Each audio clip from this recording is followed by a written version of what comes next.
بسم الله الرحمن الرحيم السلام عليكم ورحمة الله وبركاته السلام كدب عن مدحت قرنكو ورق عن صوّد الشقيني هل قدرنا صوّد قالني قانا مسيري احنا صوّد قارني حدبا محاد لي خلافك وحيابه دليل خلافك السياسي أها بريها تاجنا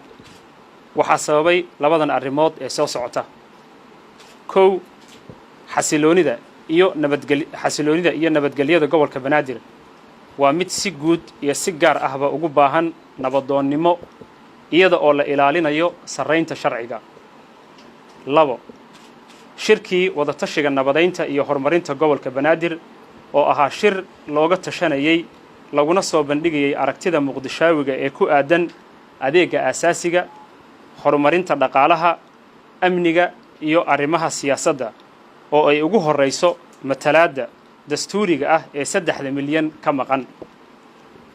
shacabka ka badan 3 milyan ee gobolka Banaadir degan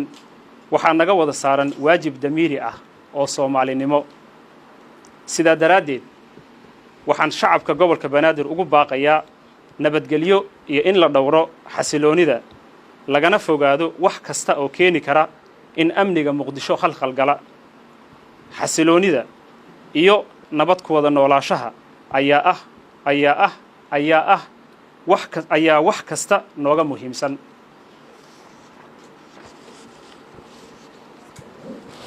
magaaladan waxay soo martay marxalado kala duwan oo adag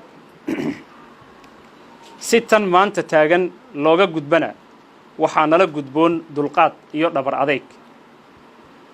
in gobolka Banaadir galo jahwareer iyo nabadgelyo xumo waxaan ka doortay in aan xilka wareejiyo isla markaana u hambaliyeeyo gudoomiyaha gobolka Banaadir ahna duqa magaalada Muqdisho ee magacaaban si taasi u dhacdo dhibaato kalena aanay u iman waa in si degdeg ah aqalka dawladda hoose ee xamar xayiraadda looga qaado haddaba waxaan magacaabi doonaa guddi xil wareejin oo ka shaqayn doona arrinkaas mahad badan assalaamu calaykum warahmatullahi